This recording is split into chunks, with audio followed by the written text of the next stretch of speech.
Hey, Michele, how are you? Hey Tommy, how you doing? Good. Good. Thank you so much for joining me today.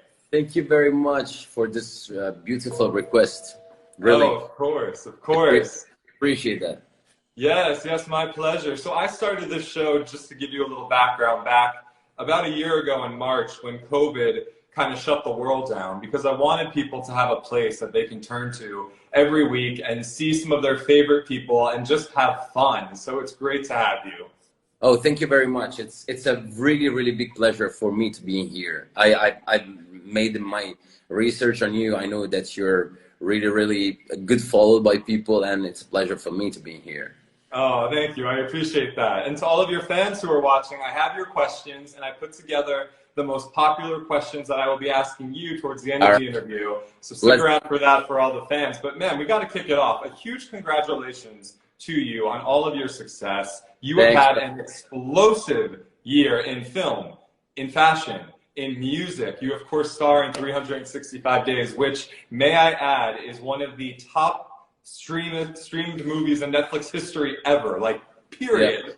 yeah, it's So crazy. I mean, it's crazy. So that launched you into worldwide fandom. You know, I know it was a crazy year for many reasons, but professionally speaking, what has this all been like for you?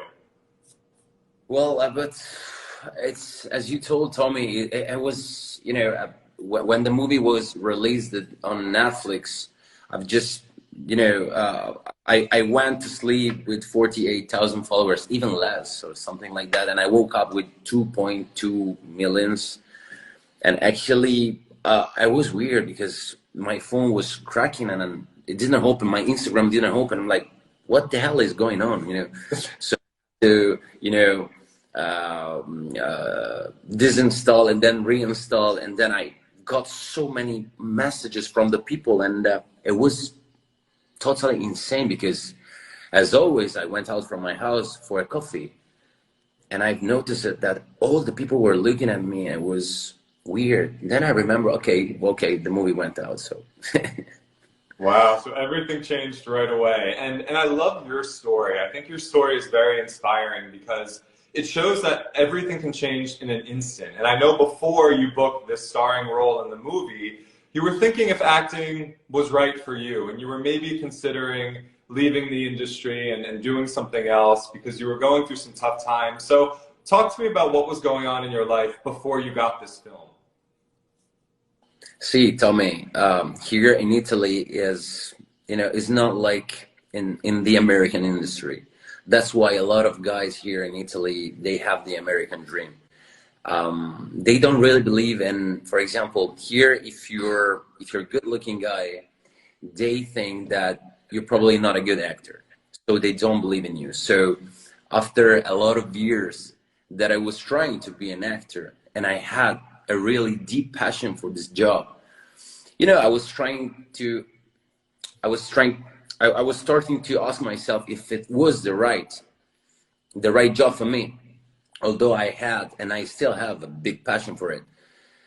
So I went through a very hard moment, even because in that period, like in 2018, I've just, I broke up with my ex-wife.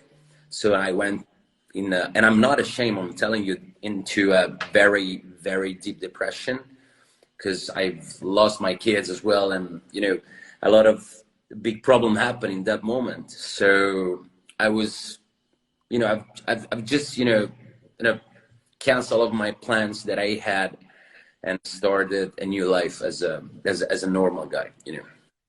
Right, right. And you were even working in a different job, right? Were you working at a gardening company or where were you working? I was a company. It was like it was a company for gardening, and once I was outside and I was searching for a job, and actually, it's the first time that before gardening is the first interview that I say that before gardening I used to sell. How do you say that? Hoover? So what? Do you know that robots that you use to clean the Oh, floor? yeah, yeah, like a vacuum. Yeah, yeah. And what I was doing was this before. Then I got into a guy that told me, "Listen, you know, this job available if you want to do it. Just try it. So I went there and I started without even a contract. It was a hard moment, but you know, I respect myself to went there and work because I had a life. You know, I had to life to keep move on. You know. Yeah, you were putting in the work, and then you get this opportunity to join 365 Days, and it still took you a minute to figure out, is this what you want to do? So what ultimately made you say, you know what, I'm going to give it a shot again, I'm going to do the film? What kind of pushed you to do it? Because, you know, it was crazy because, like, I've told my agent back at the time, I told her, listen, don't send me casting anymore. I don't want to do this anymore.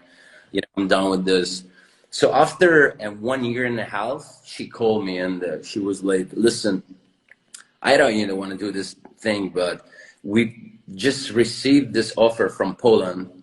And what she was talking about was like, I don't want to do it.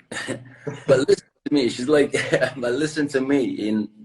They don't want to make a casting. They just want you, you know, because they've actually went through internet and they were looking for this kind of character, and you were perfect for it. And I was like, I don't even have money to go in Poland. Yeah. So I said no, but in the same night, same afternoon, the director got my number and he called me from Poland and is like, listen, I don't know you, but I think I need you. And what happened is that the day after, I didn't go to work. I just took this little bag and I went to Poland. And when I arrived there, there was a contract of Netflix for 3 years of 365 days. And like, what the hell is going on? Like, it was like a dream. Like, what? So I came back. They give me the script. I came back. I called the work, and I'm like, hey, I think that I'm not gonna come in the gardening for a couple of months because I have to shoot something. And then I didn't come back anymore. Yeah, then your entire life changed. Thank God you took that ticket and went to have that meeting. You never know what can happen. And that's why I love this story. I think it just shows that you have to take a chance. And yeah, but Tommy, let me tell you something. Now I have a house with a garden, and I don't need a garden. I don't need a gardener, you know. There you go. See, it's funny how that works out. Good for you, man. And I know that acting is something you fell in love with young. I think I read 11, 12 years old. So that's young. A lot of people sometimes search their whole life to find what they love. So what was it about this world that attracted you to wanting to be an actor? Listen, I don't really know, because you know, I started acting when I was, for example, like 5, 6 years old in the little theater of my little town. So I've always had a kind of interest on this situation, and but I thought, like, I decided to become an actor in 2001, when there was the first Harry Potter. Do you remember the first Harry Potter? Yeah. Of course, of course. So I was watching that movie, and I'm like, you know, like, I want to live in a magical world. I want to do that. But of course, in the real life, we can't live in a magical world. And the only way that you have to live in a magical world is through cinema, because in the cinema you can do and be whatever you want, whenever you want, you know. So I started being so fascinating about this job, but the real passion for the acting arrived later. At the beginning, I just wanted to go to Mars, on the moon, or being a killer, serial killer, you know. But when I started to figure it out that I had the passion for the acting, it was like a couple of years later, when I was on stage in the theater and I had to, you know, face a character to discover his psychology, you know, the way he acts, the way he moves, the way, you know, that was so fascinating to me. Well, good for you. I think a lot of your fans watching are very happy you discovered that love for acting. And also music. We have to talk music. It's huge for you. And I know that the soundtrack for 365 Days was largely your music. So how did that happen?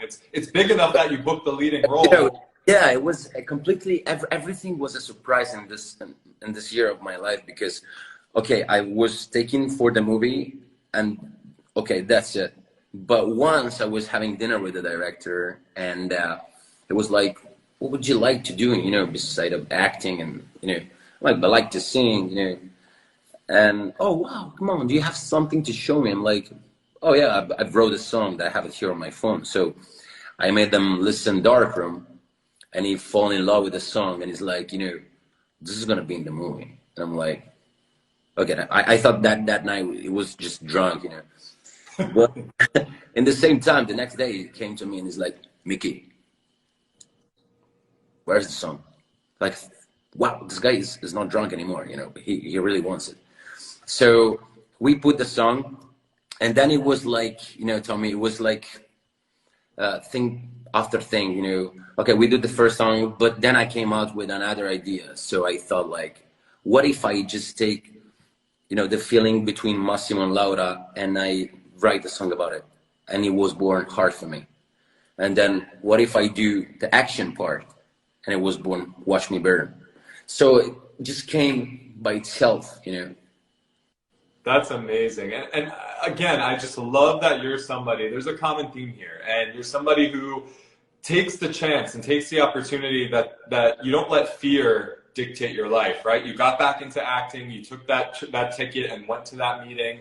You got asked about your music, you said, here's my music. You didn't say, oh, let me send it later, it's not perfect, or I don't know. You said, here it is, listen, this is what I got. You And I know, think that's really cool. yeah, I could have just, you know, could have just don't like the music. I had nothing to lose back at the time.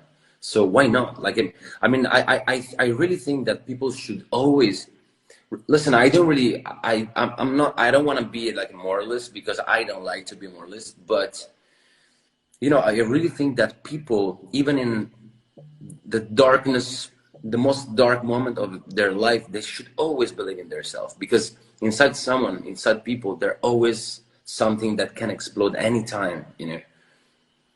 Yeah, that's something we all have to remember. You know, that self-belief, and you're a testament to it. It can lead you to amazing things. And